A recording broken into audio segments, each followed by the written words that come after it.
with your background.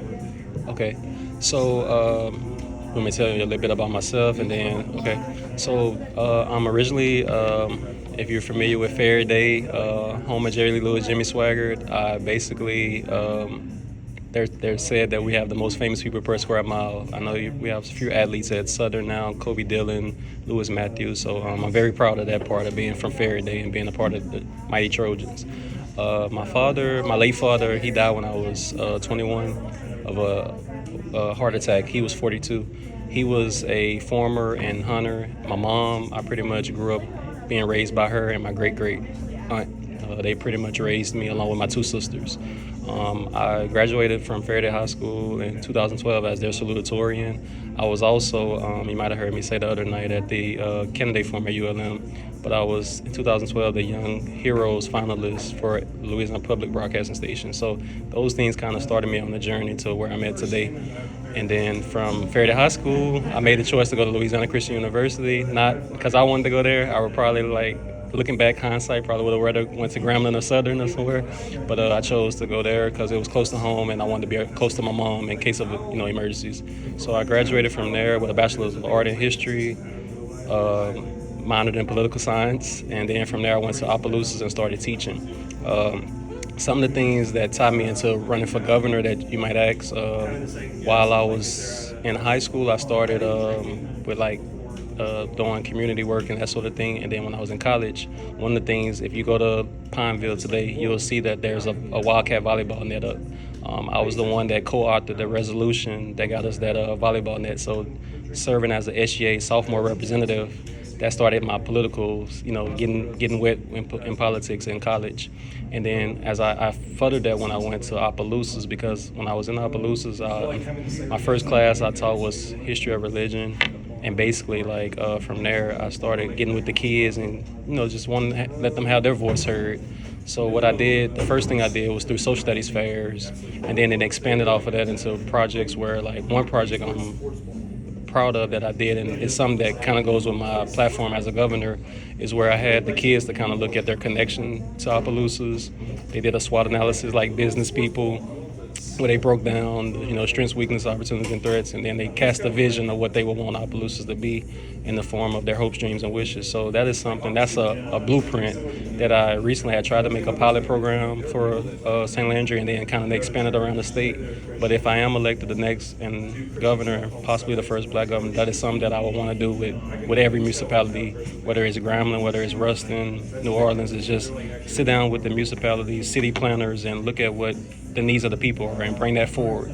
And I did it with the kids, and I kind of, like I say, want to continue to inspire them. So me running, it kind of goes into what you said about PBS Pinchback. I want to be a transformational leader and be an inspiration. And win, lose, or draw, I hope that people may not say that right now, but I hope that people are inspired by just my moxie to even throw my name in the hat at 29. But being a student of history, and you've been, probably a student of history as well, I'm not the first. I am aware that Cleo Fields ran at the same age at 29, and I'm kind of, following that model in a way, I guess, being so young. But, being young, I feel like gives me an advantage over the other candidates just because, there's no other candidate that has the wherewith that I have as far as not being bought out by special interest groups and that sort of thing, and just, being free to just be about the people and that sort of thing. So that's pretty much in a nutshell my story without giving any too much of it. But the main thing I just would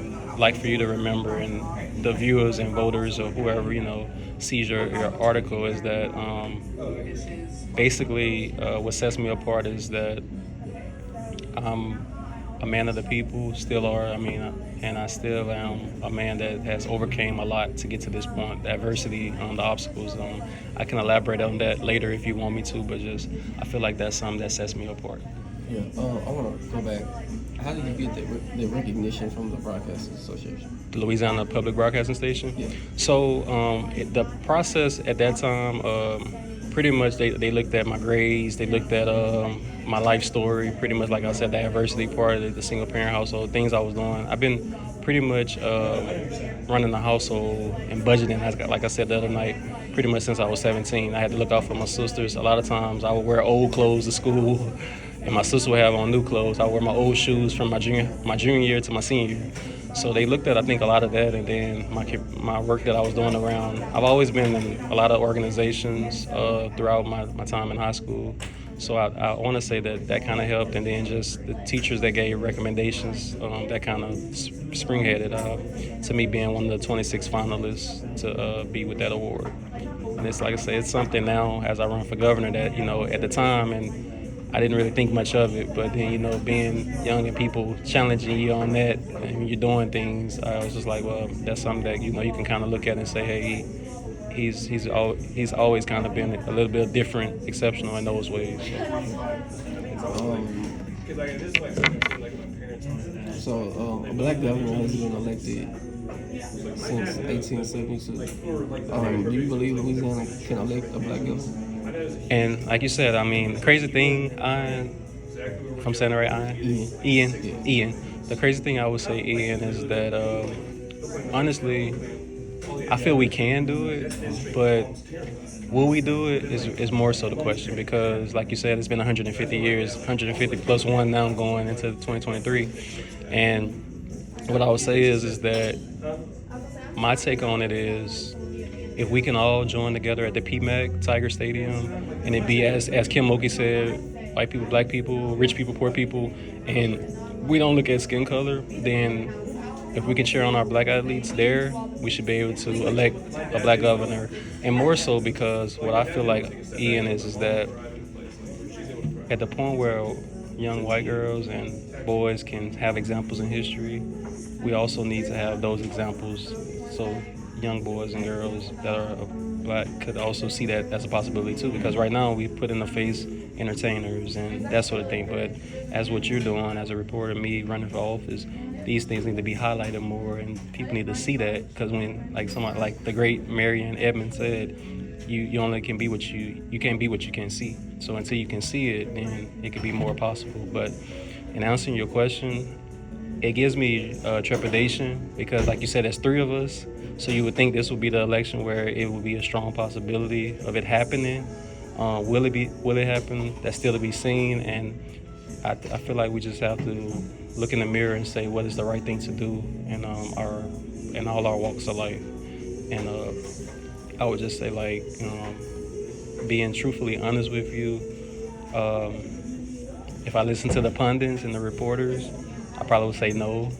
It's not gonna happen this year, but I do have faith in God that He can work a David and Goliath type story, and possibly we'll be looking back at this day and be like, wow, it actually happened, and it'll move the state forward. John Bell Edwards got 95% of the vote at a 30% turnout. How do you plan on winning the election? For me, a big portion of how I plan to win it is, I want to be the candidate that unifies the people. So whether it's walking in a Republican hallway, a Democratic hallway, a big portion of my voter turnout, I feel like, would be getting young people to vote, because going to the different college campuses, that sort of thing, going to Grambling, going to Tech, going to my alma mater, LCU, and just getting them out, getting them engaged, because one thing we know, the seniors are going to come out and vote. So I don't want to just leave them out as well, but I have to work pretty much every demographic. So my strategy from now until October 14 will be to just cover as much of the state, the colleges all around, Xavier in New Orleans, pretty much Dillard, all of those, Grambling, Ruston, like I said, LSU, and just try to get the young people, because I feel like the young people are ready for change. They want something new, insight, and I think they want. But it's as far as you have to deal with the elders as well. But with them, it's more so I feel like making sure that they have means to living aside from the Social Security. I feel like I have to address their issues as well. And if you have a candidate that can pretty much move the room and work every area of the room, I feel like you stand a chance to win. But I will say, like I say, it's going to be an uphill battle, like you said, because John Bell Edwards got 95%. And from what I'm seeing now with the front runners, one has a wave of his base, and then the other one has a wave of his base. But I'm kind of, all of the rest of us, including myself, are running like in the middle at 1% or less.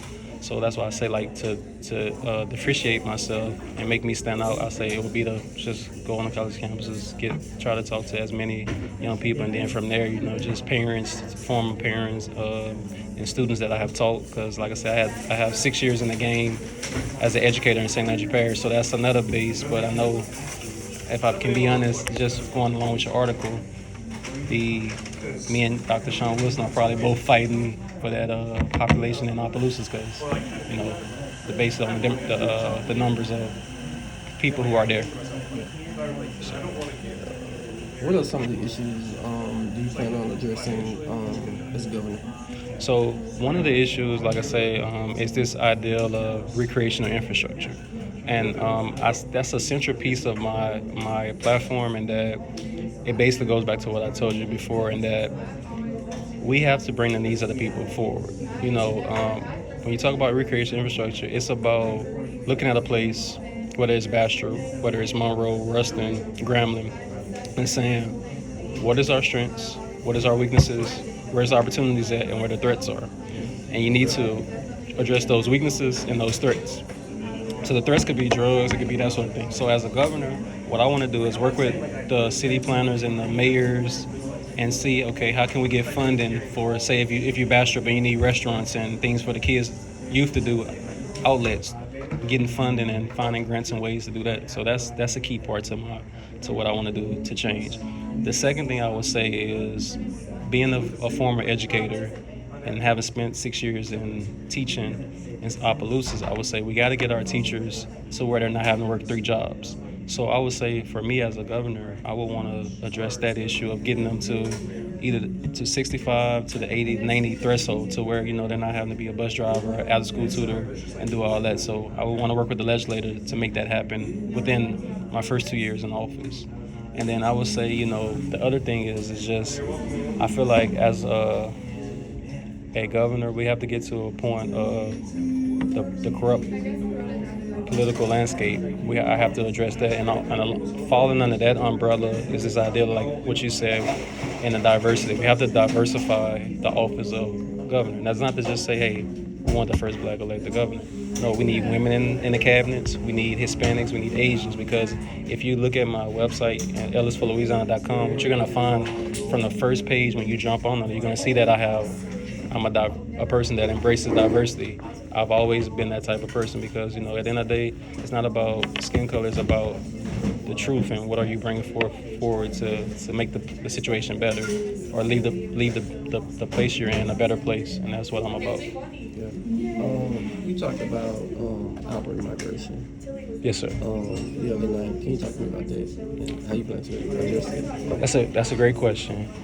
I would say the biggest thing with that, it's a 3-pronged approach that I have, and I would say number 1 is economic opportunities. We have to create things for when high schoolers and college graduates graduate, that they have better opportunities. So for me, what I would look at is the educational pieces. Rather than teaching the test, them to pass the LEAP test, I want them to have skills. So I would look at, along with the superintendent of education and the Department of Education, what I would want to look at with that team is, can high school redesign and junior high redesign, and that we're, instead of teaching them just to pass trigonometry and the calculus, we need to put a financial literacy class in there. We need to put some home economics. We need to put some agricultural, skill sets, things, and doing that. And then I would also say, if we do that, then now we stand a chance to retain some of our voters, because now you have skill sets that coincide with the makeup of your state. Because right now what we have is, as I said the other night, we have a good boy system where it's basically who you know, that's how you get jobs and that sort of thing. I was a product of that as well. I mean, my roommate dad, he knew the CEO of a charter school. That gave me a foot in the door. They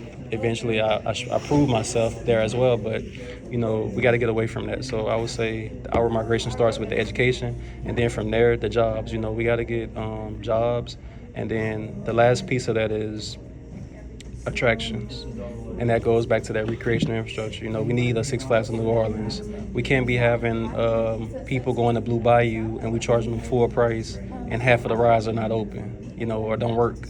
So we got to get more attractions, and that's why I say that recreational infrastructure in every place, whether it's Zawali, whether it's Harrisonburg, Faraday, Monroe, Ruston. You want people to have traction. We want a good blend of taking Ruston, for example. It's a college town, but downtown also meets the elders. I see that every day here, is that, you have a good blend of both. So you need that across the state, that where people can feel like, oh, okay, you're addressing the elders, you're addressing the youth, and everybody has something in the pudding, rather than city planning that's redundancy, where you have 5 or 6 chicken shacks, and you don't necessarily need that. You need skating rink, video game centers, things for the teenagers, toddlers, that sort of thing. So I would say, if you do the educational piece, the high school redesign, you do the jobs that are going to be high paying, that's not equated to who you know, and then the attractions. I feel like we have more people that want to stay in Louisiana, but right now we have people leaving because, like I said, you can make more money in another state. The educational systems are better, and let's just say it for what it is. Texas and Georgia and other places around the country have better attractions than what we have here. So, Since announcing your candidacy, have you faced any challenges? I would say the biggest challenge, you said, is Ian. Ian, yeah. I said it right? Okay. Make sure I get your name right. So I would say, Ian, the biggest challenge has been, and it kind of goes with this idea of the first black governor, people are scared. People are scared of the change or the possibility sometime until it actually happens. So I have the challenge of not really having many donations, not many supporters, and pretty much I would say, like, where my opponents and the front runners have, like, campaign managers have this, that. I haven't really had that. It's been pretty much going on a limb with God and just saying, God, if you for me, who can be against me, and going with that approach. And I would say, like I said, that's the biggest challenge. It's just, that can be frustrating, when you look at your own and you say they're not supporting you, or you see somebody across the aisle who doesn't look like you but has millions, and they're just like, well, hey, we feel like you need to start at this level, but nobody can understand that, Ian, that we as people in Louisiana also have to get out of this ideal of a culture of low expectations, because I know the way we were brought up is you can be whatever you want to be. That's the American dream. You can, if you set out to be an actor, a doctor, a lawyer, a reporter, or NBA player, NFL player, then you can do that. So, nobody should look at me and say, hey, well, you need to start low and work your way up, because what I can tell you, as I told you earlier, starting at the mayor levels, city councilman,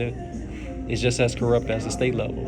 So until you get somebody like myself that's a political outsider, that's about the people and that sort of thing, you're never going to change the system. You're just going to continue to hire career politicians. So I would say that's the biggest challenge, is just getting the support and the donations to really compete on a bigger stage. Because what I can say, and I don't know from the viewer point of view from you that or night, but when I'm on stage with a Sharon Hewitt or Richard Nelson or a Jeff Landry, who I share the stage with, John Stroder, the thing is, what I feel is I belong there.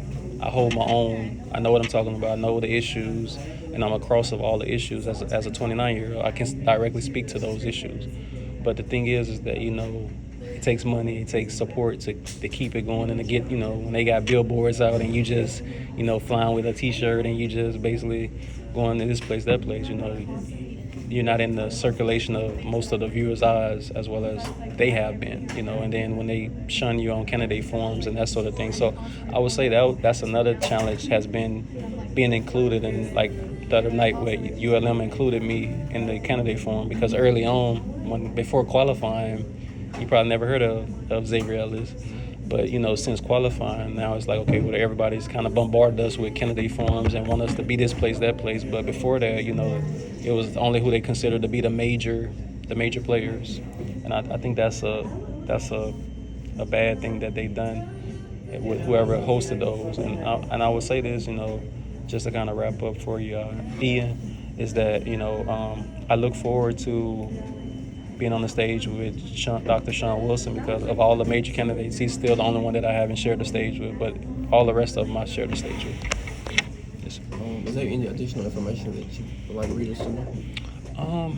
In regards to your campaign, or like any other issue that you plan on addressing?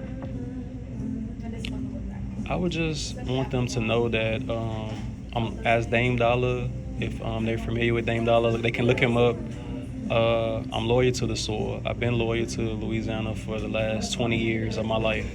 I'm basically, when you hear the song Hezekiah Walker, God favors me, that's my testimony. You know, it's a matter of just, I want to be of service to the people, but I can't be a change agent if they don't give me the opportunity. And I would say, just like any football coach or basketball coach who started out with no experience, you got to give them the experience. And once you give somebody the experience and they take a year or two, then usually by year two, as we saw with Kim Mulkey and others, you know, you started to fly off and be successful. So I would say, you know, if they're ready for change, if they're tired of career politicians and corrupt politics, then give Xavier Ellis, a small town guy, raised right, humble beginnings, an opportunity to be a change agent and move us progress. And like I said, you know, move us forward as a state. Mr. Ellis, I appreciate it. Welcome. Do you have any like pictures or anything I can use for my story? I do. Headshots or anything? I do have some headshots. Would you mind sending